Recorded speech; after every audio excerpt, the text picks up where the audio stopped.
warahmatullahi wabarakatuh.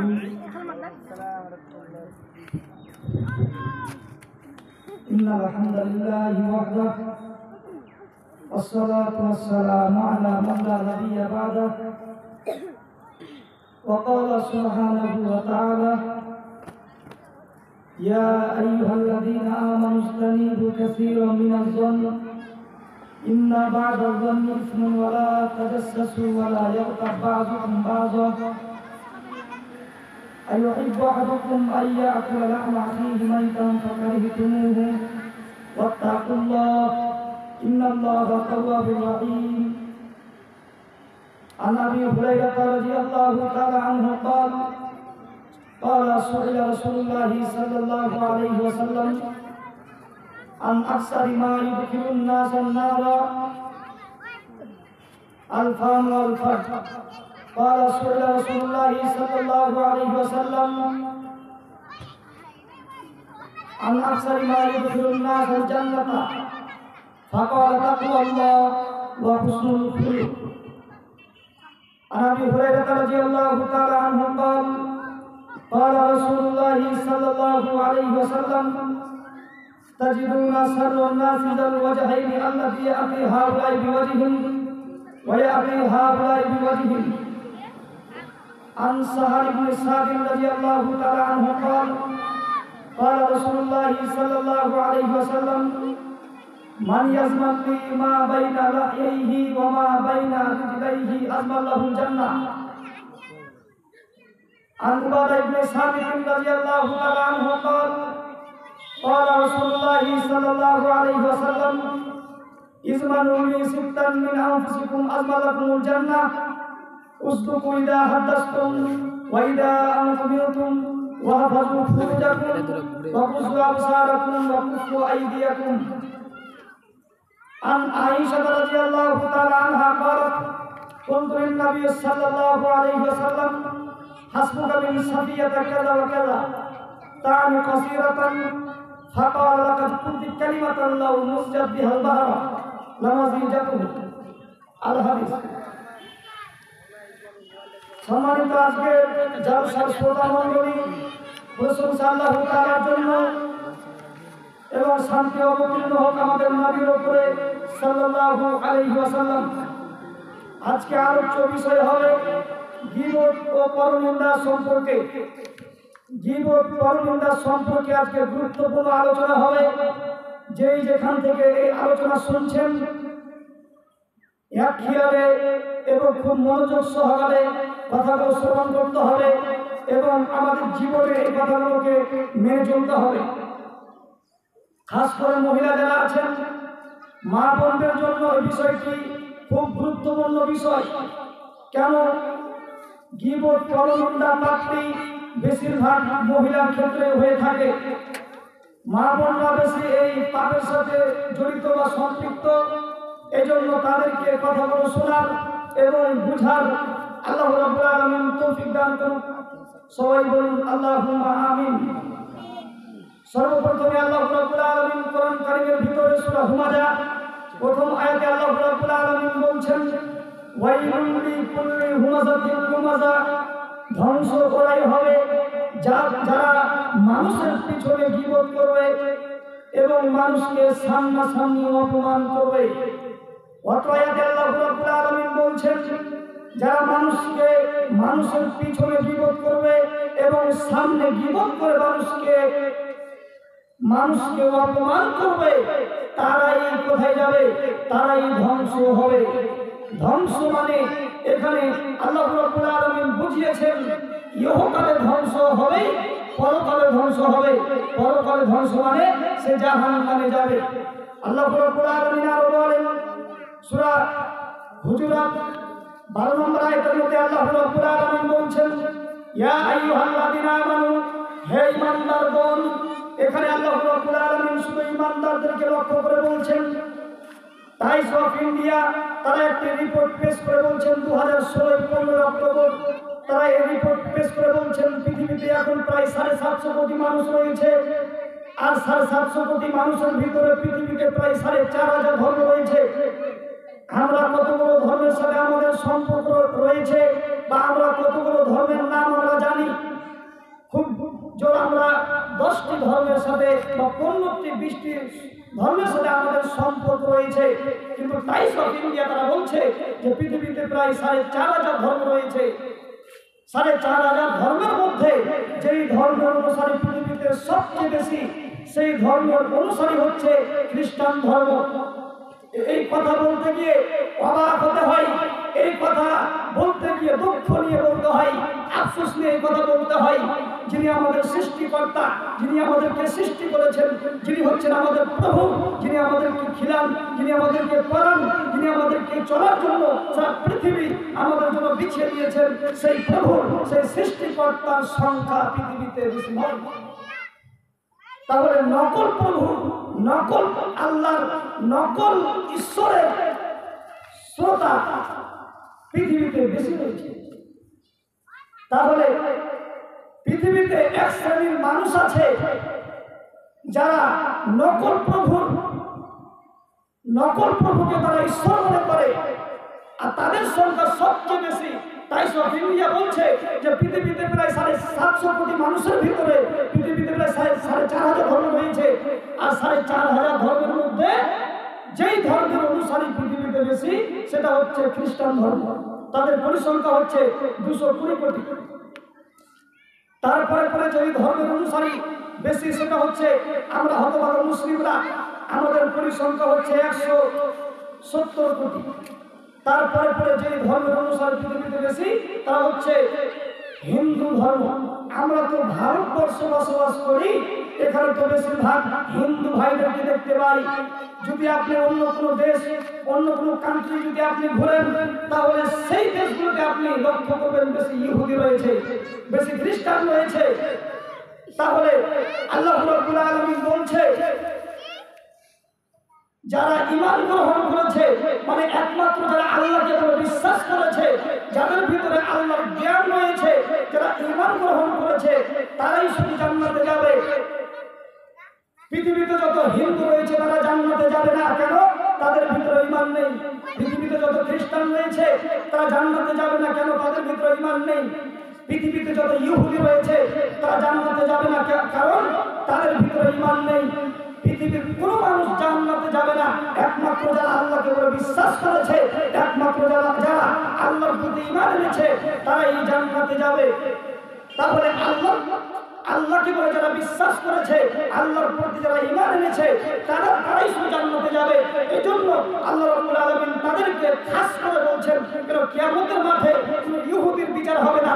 ইহুদিরা বিনা হিসাবে জাহান্নামে যাবে, হিন্দুরা বিনা হিসাবে জাহান্নামে যাবে, খ্রিস্টানরা বিনা হিসাবে জাহান্নামে যাবে, মুসলিমরা বিনা হিসাবে জাহান্নামে যাবে। একমাত্র কিয়ামতের মাঠে যেই মানুষের বিচার হবে তা হবে মুসলিমরা। যারা আল্লাহকে বিশ্বাস করেছে, যারা আল্লাহকে স্বীকার করেছে, তাদের কিয়ামতের মাঠে বিচার হবে। এজন্য আল্লাহ রাব্বুল আলামিন তাদেরকে সাবধান করছেন, সতর্ক করছেন। আল্লাহ রাব্বুল আলামিন বলছেন, ইয়া আইয়ুহাল্লাযিনা আমানু, হে ঈমানদারগণ, ইসতানিবু কাসীরাম মিনাজ যন্ন, ইন্না বা'দাজ যন্নি ইসমুন ওয়া লা তাজাসসু ওয়া লা ইয়াগতাব বা'দুকুম বা'দা। আল্লাহ রাব্বুল আলামিন বলছেন, পৃথিবীবাসীগণ তোমরা শুনে রাখো, তোমরা ধারণা করা থেকে বিরত থাকো, তোমরা ধারণা করা থেকে বিরত থাকো, কেননা ধারণা হচ্ছে পাপ। ধারণা কাকে বলে? এই কাশিডাঙ্গা গ্রামের একটা ছেলে অনেক বদমাশ, অনেক খারাপ ছেলে, সে অন্যায় করে, সে চুরি করে, সে অনেক খারাপ কাজ করে। আপনার বাড়িতে কোনো কিছু হারিয়ে গেছে, উদাহরণ দিচ্ছি, আপনার বাড়িতে কোনো কিছু হারিয়ে গেছে, আপনি থানায় চলে গেছেন বিচার জানাতে। থানাতে গিয়ে আপনি দারোগাকে বলছেন যে আমার বাড়িতে অমুক জিনিস হারিয়ে গেছে, তো দারোগা সাহেব আপনাকে বলছে যে আপনার কি কারোকে সন্দেহ হয়? তখন আপনি বলছেন যে ওই যে অমুক ছেলেটা আমাদের গ্রামে, সে অন্যায় করে, সে চুরি করে, সে ডাকাতি করে, সে ছিনতাই করে, সেই মনে হয় নিয়েছে। আপনি দেখেননি, তারপরও আপনি ধারণা করে বসেছেন। আল্লাহ রাব্বুল আলামিন সেই কথাই বলছেন, দুনিয়ার মানুষ তোমরা শুনে রাখো, তোমরা বহু ধারণা করা থেকে বিরত থাকো, কেননা ধারণাই হচ্ছে পাপ, কেননা ধারণাই হচ্ছে পাপ। তাহলে আপনি ধারণা করতে পাবেন না। দ্বিতীয় নম্বরে আল্লাহ রাব্বুল আলামিন বলছে, তোমরা একে অপরের গোপনীয় বিষয় অনুসন্ধান করো না। তারা দুজন মিলে কি বলছে তোমরা তা কান লাগিয়ে শুনতে যেও না। তারা স্বামী স্ত্রী কি বলছে, গোপন কথা কি বলছে, তোমরা কান লাগিয়ে শুনতে যেও না।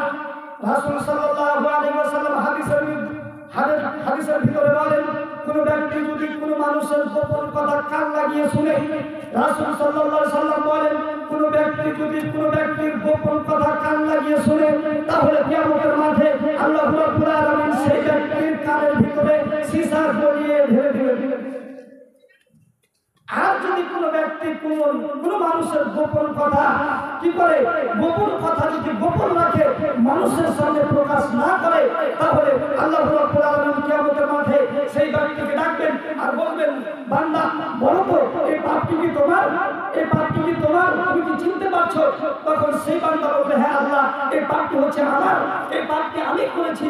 তখন আল্লাহ রাব্বুল আলামিন সেই ব্যক্তিকে বলবে, আমার ফেরেশতারা কি তোমার উপরে জুলুম করেছে? তুমি কি মনে করো তারা নিজেরাই লিখে দিয়েছে? তখন সে ব্যক্তি বলবে, না আল্লাহ, এই পাপটি আমার, আমি করেছি।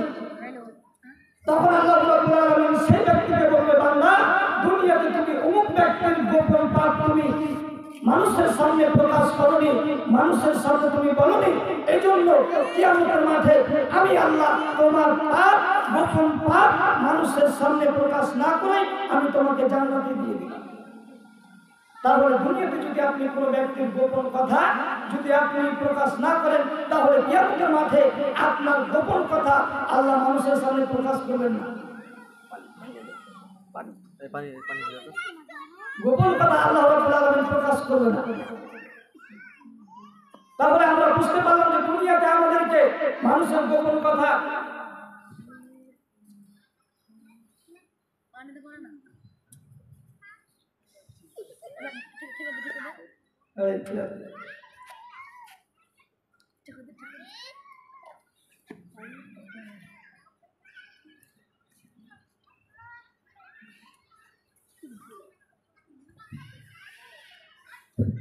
তাহলে অত্র কোরআনের আয়াত থেকে আমরা স্পষ্টভাবে বুঝতে পারলাম যে মানুষের গোপন কথা মানুষের সামনে প্রকাশ করতে হবে না। এখন আসুন রাসূল সাল্লাল্লাহু আলাইহি ওয়াসাল্লাম মানুষের গোপন কথা কিভাবে তিনি চেপে রাখতেন। মাইজ ইবনে মালিক একজন সাহাবী, তিনি এসে আল্লাহর নবীকে বলছেন যে তাহির ইয়া রাসূলুল্লাহ, আল্লাহর নবী আপনি আমাকে পবিত্র করুন।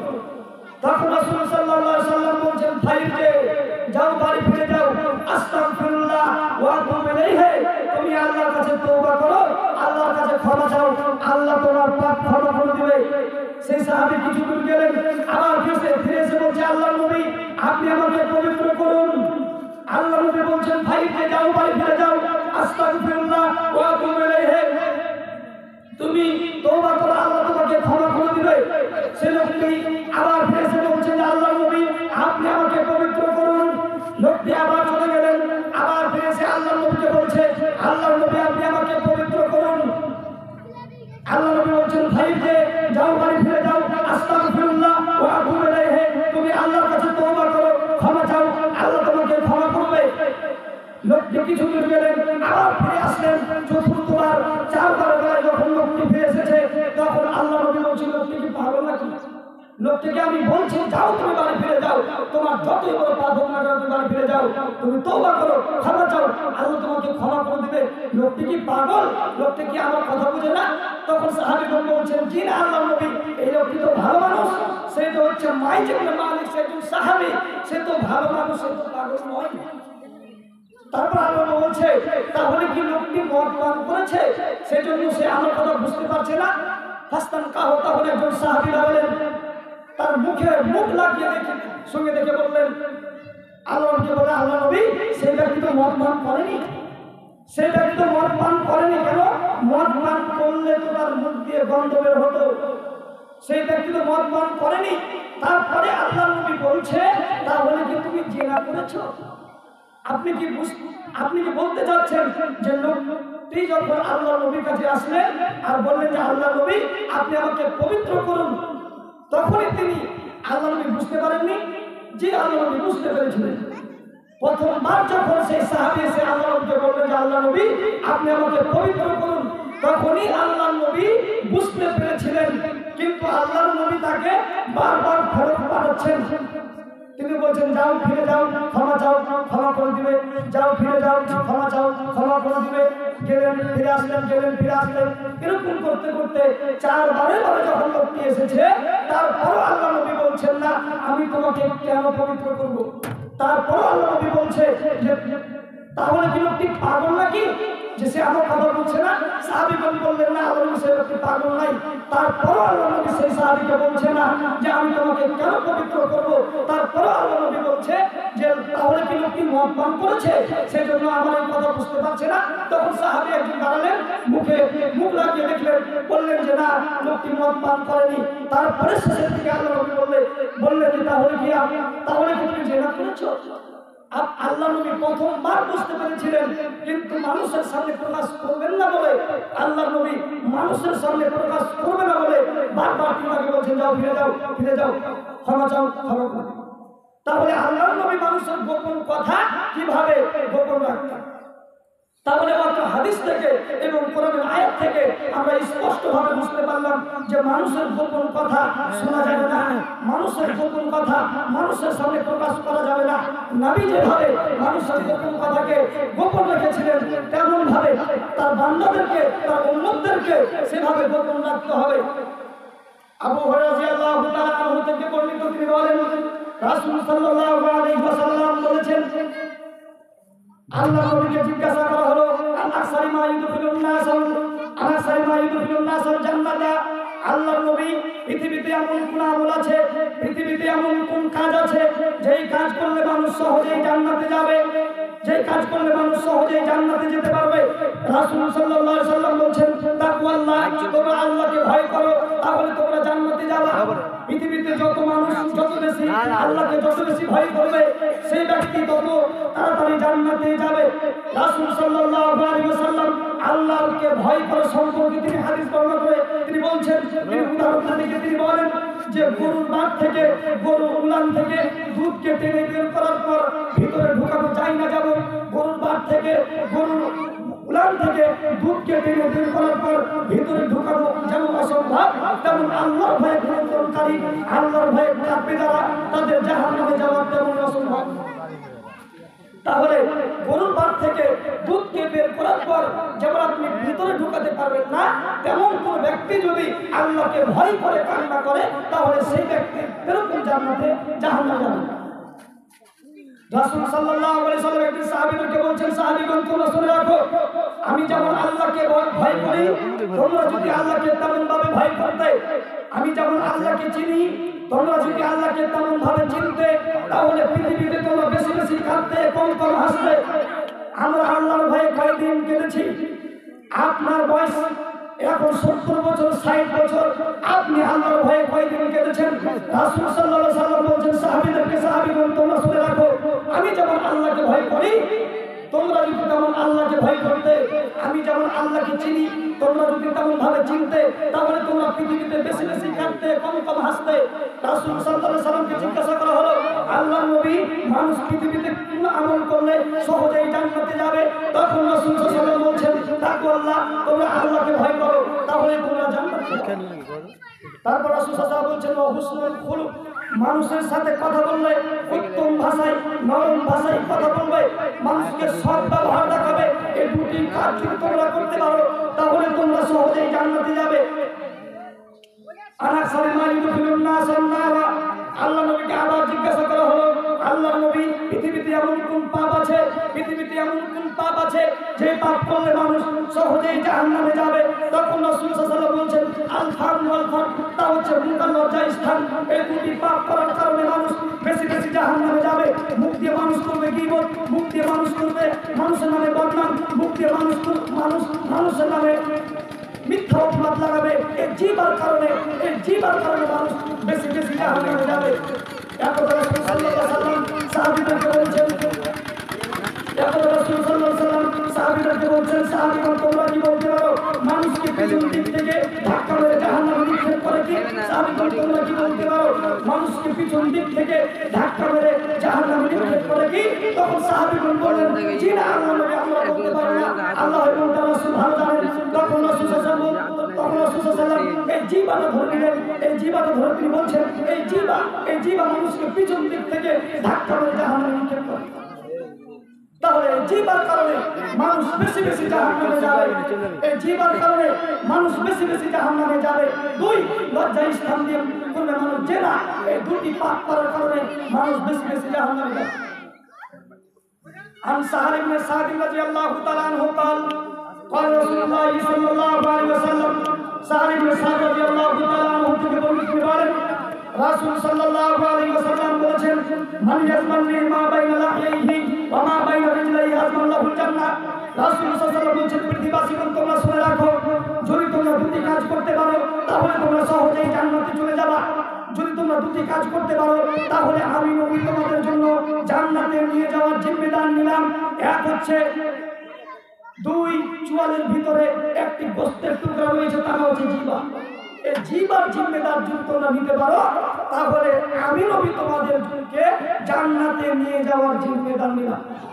যদি আপনি জিহ্বাকে কন্ট্রোল রাখতে পারেন, যদি আপনি জিহ্বাকে আয়ত্ত রাখতে পারেন, যদি আপনি বলেন যে আমি আজকের পর থেকে এই জিহ্বা দিয়ে কোনো পাপ করবো না, এই জিহ্বা দিয়ে কোনো পাপ করবো না, এই জিহ্বা দিয়ে যা বের করবো সব কোরআন এবং হাদিস আল্লাহ নবী যা বলেছেন তাই বের করবো, এই জিহ্বার জিম্মেদার যদি আপনি নিতে পারেন তাহলে নবী আপনার জন্য জান্নাতের জিম্মেদার নিয়েছেন। তাহলে এক নম্বর কাজ আমাদেরকে জিহ্বাকে কন্ট্রোল রাখতে হবে।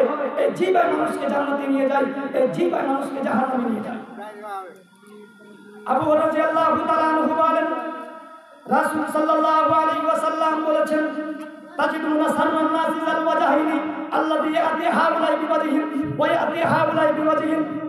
রাসূল সাল্লাল্লাহু আলাইহি ওয়াসাল্লাম বলেন তোমরা কিয়ামতের মাঠে সেই ব্যক্তিকে সবচেয়ে খারাপ, তোমরা কিয়ামতের মাঠে সেই ব্যক্তিকে সবচেয়ে নিকৃষ্ট ব্যক্তি হিসাবে তোমরা পাবে যে ব্যক্তি আল্লাযী ইয়াতি হাউলাই বিওয়াজহিহি ওয়া ইয়াতি হাউলাই বিওয়াজহিহি, যে ব্যক্তি এদের কাছে এক মুখ নিয়ে আসে ওদের কাছে এক মুখ নিয়ে যায়, যে ব্যক্তি এদের কাছে এক মুখ নিয়ে আসে ওদের কাছে এক মুখ নিয়ে যায়, এই ব্যক্তি কিয়ামতের মাঠে সবচেয়ে খারাপ মানুষ হবে বলে রাসূল সাল্লাল্লাহু আলাইহি ওয়াসাল্লাম বলেছেন।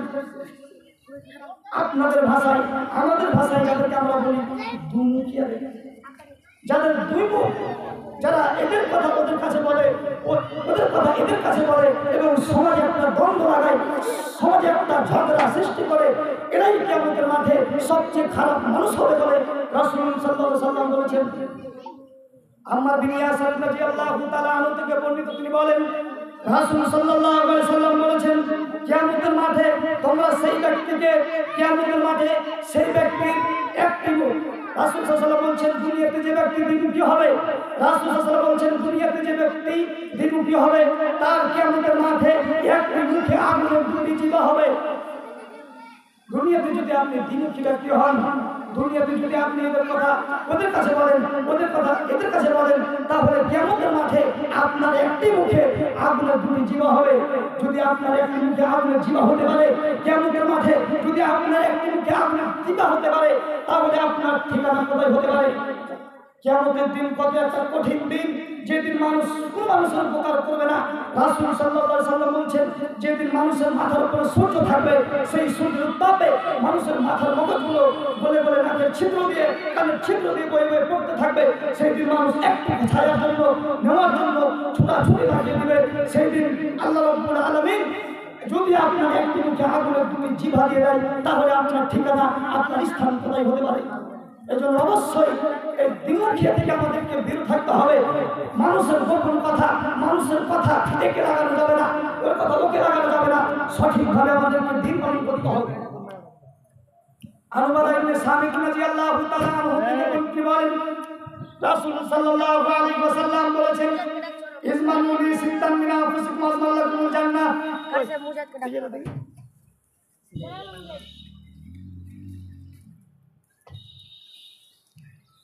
26 साल 24 साल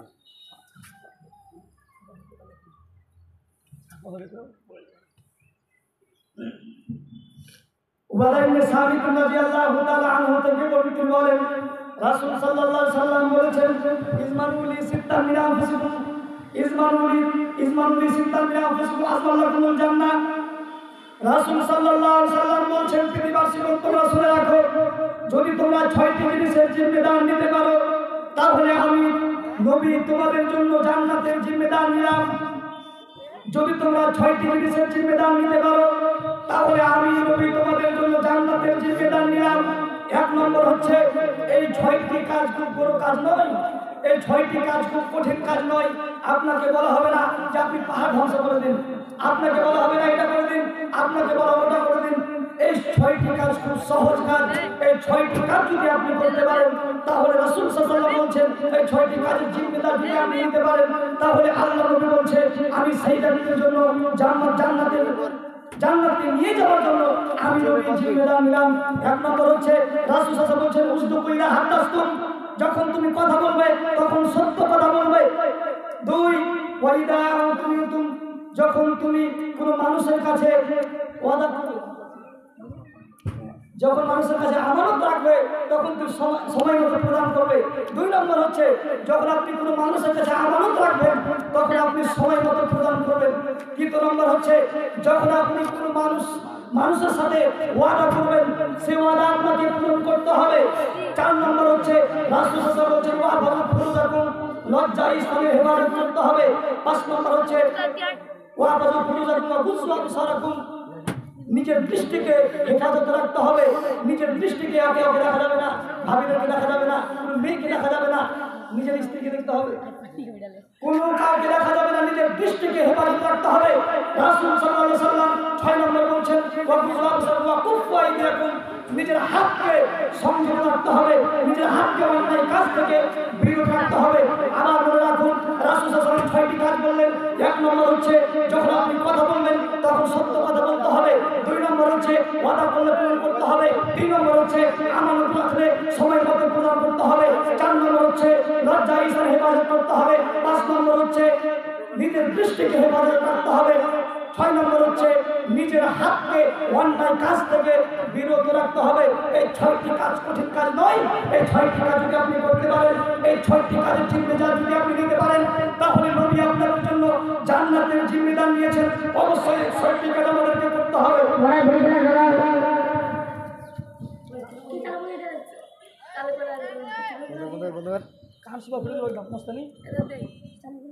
কি বলতে খাবার সহজ করছি এটা তাহলে আপনার হাদিস থেকে আমরা বুঝতে পারলাম যে 6টি কাজ আমাদেরকে স্পষ্টভাবে করতে হবে। 6টি কাজ আমাদেরকে করতে হবে তাহলে আমরা জান্নাতে যাব। এখন মা বোনকে কিছু কথা বলতে হবে। মা বোন যারা আছেন, যারা বাড়িতে আছেন তাদের বাড়ি থেকে শুনেন। তাদের আপনার জন্য একটি হাদিস, খুব গুরুত্বপূর্ণ হাদিস মনে রাখতে হবে, অবশ্যই মনে রাখতে হবে। কারণ মা বোনরা এই পাপের সাথে বেশি জড়িত। তার আগে আমি একটু কথা বলে নিই। পৃথিবীতে 2টি পাপ রয়েছে, পৃথিবীতে 2টি পাপ রয়েছে যে পাপ আল্লাহ, একটা হচ্ছে বান্দার সাথে জড়িত, একটা হচ্ছে আল্লাহর সাথে জড়িত। পৃথিবীতে 2টি পাপ রয়েছে, একটি বান্দার সাথে জড়িত, একটি আল্লাহর সাথে জড়িত। 2টি পাপ। আল্লাহর সাথে যে সব পাপ জড়িত রয়েছে সেই সব পাপ ক্ষমা নেওয়া সহজ, আর বান্দার সাথে যে সব পাপ জড়িত আছে সেই সব পাপ ক্ষমা নেওয়া সহজ নয়। বান্দার সাথে সম্পৃক্ত পাপ, বান্দার সাথে জড়িত পাপ সহজেই ক্ষমা হবে না। আল্লাহর সাথে জড়িত পাপ মানে আপনার বয়স এখন 70 বছর, আপনি কোনোদিন সালাত আদায় করেননি, আপনি কোনোদিন নামাজ পড়েননি। আজকে আপনি বুঝতে পেরেছেন যে আল্লাহ এতদিন আমি সালাত আদায় করলাম না, এতদিন আমি নামাজ পড়লাম না, আল্লাহ আমি ভুল করেছি, আজকে আমি তওবা করলাম, আজকের পর থেকে আমি আর কোনোদিন সালাত ছেড়ে দিব না। আল্লাহ বলবেন যাও তুমি আমার কাছে ক্ষমা চেয়েছো, আমি তোমাকে ক্ষমা করে দিলাম। কিন্তু বান্দার সাথে জড়িত পাপ যদি আপনি করেন তাহলে সহজেই ক্ষমা হবে না। পাপের জগতে আরেকটি পাপের নাম হচ্ছে, পাপের জগতে আরেকটি পাপের নাম হচ্ছে সুদ খাওয়া। রাসূল সাল্লাল্লাহু আলাইহি ওয়াসাল্লাম বলেছেন কোন ব্যক্তি যদি, রাসূল সাল্লাল্লাহু আলাইহি ওয়াসাল্লাম বলেন কোন ব্যক্তি যদি জেনে শুনে 1 টাকা সুদ খায় তাহলে 36 বার জিনা করে যত পাপ করবে, একজন ব্যক্তি জেনে শুনে 1 টাকা সুদ খেলে তার থেকে বেশি পাপ করবে।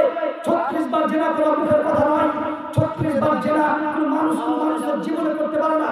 তারপর রাসূল সাল্লাল্লাহু আলাইহি ওয়াসাল্লাম বলছেন 36 বার জিনা করে আপনি যত পাপ করবেন, 1 টাকা সুদ খেয়ে আপনি যদি জেনে শুনে 1 টাকা সুদ খান তাহলে আপনি বেশি পাপ করবেন। সুদের অনেক রকম পাপ রয়েছে, সুদের অনেক রকম পাপ রয়েছে, ছোট থেকে বড়, বড় থেকে ছোট, সুদের অনেক রকম পাপ রয়েছে, বড় থেকে ছোট, বড় ছোট থেকে বড়। সুদের সব থেকে যেটি ছোট পাপ সেটি হচ্ছে মায়ের সাথে জেনা করা সমান পাপ, মায়ের সাথে বিবাহ করা সমান পাপ। দুঃখিত, এই কথা সমাজে বলা যায় না, এই কথা সমাজে বলতেই খারাপ লাগে, এই কথা সমাজে বলতেই নিজেকে খারাপ মনে হয়, কিন্তু রাসূল সাল্লাল্লাহু আলাইহি ওয়াসাল্লাম যখন ভাষা ব্যবহার করেছেন, তারপর যারা সুদের সাথে জড়িত আছে সবাই নিজের মায়ের সাথে জেনা করছে, অবশ্যই এই সুদ থেকে আমাদেরকে বিরত থাকতে হবে। কেন রাসূল সাল্লাল্লাহু আলাইহি ওয়াসাল্লাম বলছেন এই সুদ অনেক রকম পাপ রয়েছে, তার বড় পাপ হচ্ছে আল্লাহর সাথে জিহাদ করা। এত বড় পাপ সুদ খাওয়া, এত বড় পাপ সুদ খাওয়া।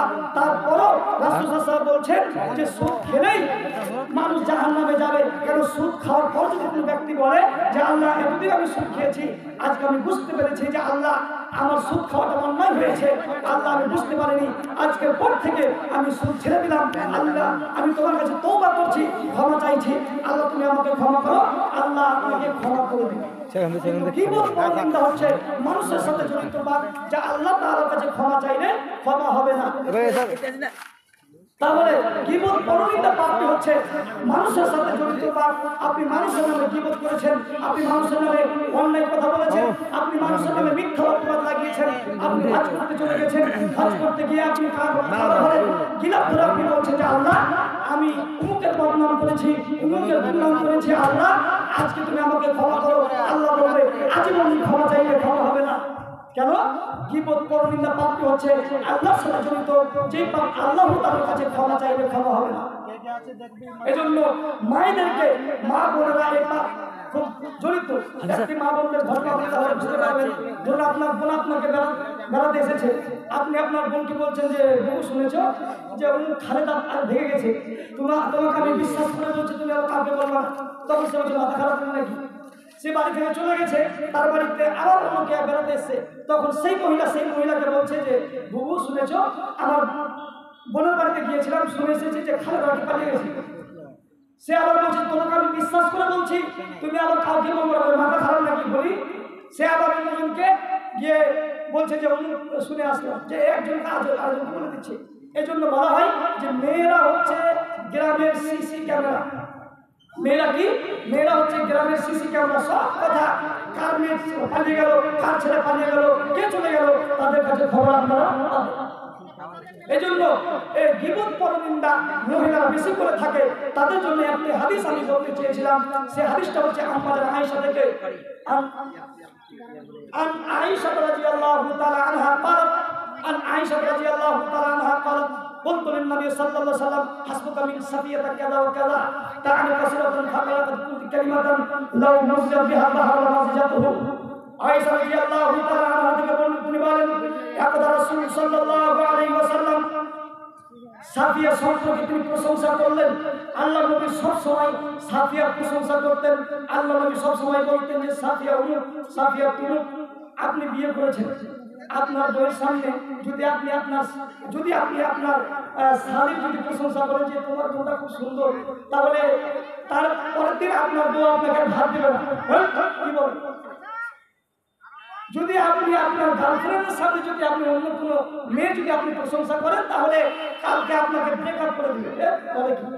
এজন্য মহিলারা কোনো মহিলার প্রশংসা শুনতে পারে না। দুনিয়াতে এটা বাস্তব জীবনে কোনো মহিলার প্রশংসা শুনতে পারে না। দুনিয়ার মহিলারা নয়, রাসূলের স্ত্রীরাও তেমন ছিল।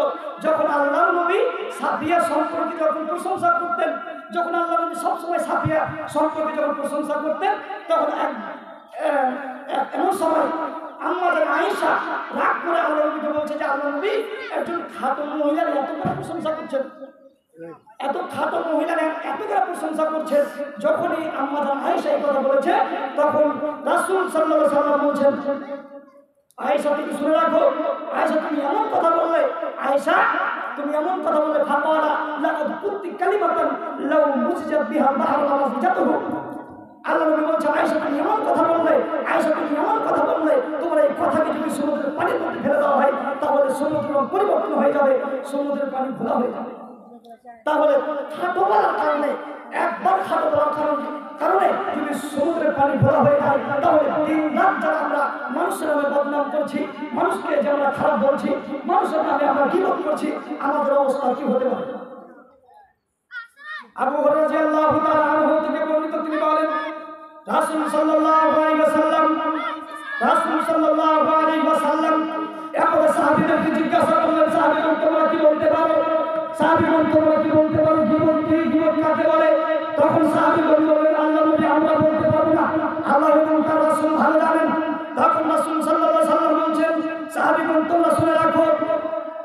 সাহাবীগণ তোমরা শুনে রাখো, তুমি এমন কোনো কথা তোমার ভাই সম্পর্কে বললে, তুমি এমন কোনো কথা তোমার ভাই সম্পর্কে বললে, সে যদি শুনতে পায়, তাকে যদি খারাপ লাগে, তাহলে সেটা হবে গীবত।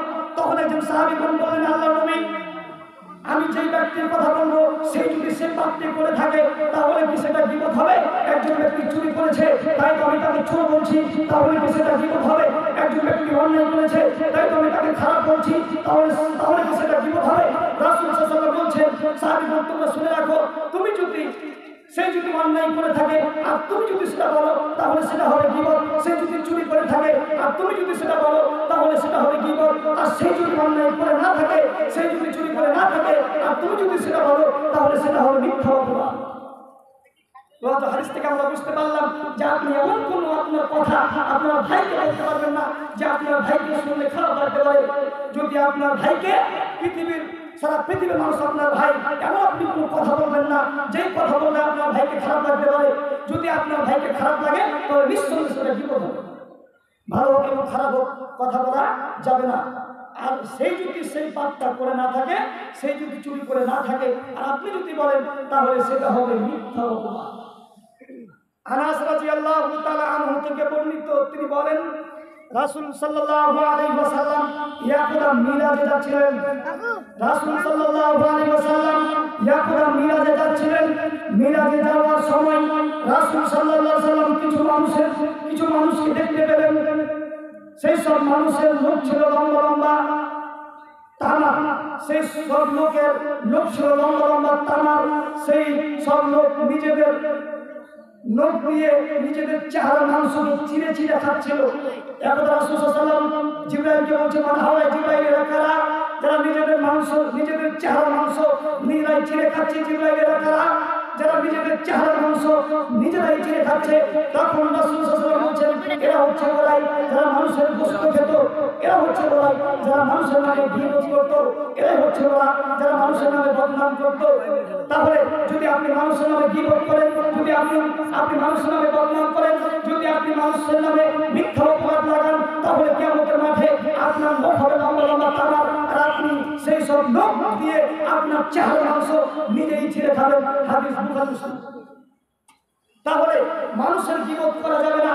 গীবত পাপটি হচ্ছে আল্লাহ তাআলার সাথে জড়িত, আল্লাহ তাআলার সাথে সম্পৃক্ত। এই পাপ থেকে আমাদেরকে দূরে থাকতে হবে। আর খাস করে আমাদেরকে সালাত আদায় করতে হবে। সালাত সম্পর্কে কিছু বলি, সালাত সম্পর্কে কিছু আপনাদেরকে নসিহত শুনিয়ে যাই।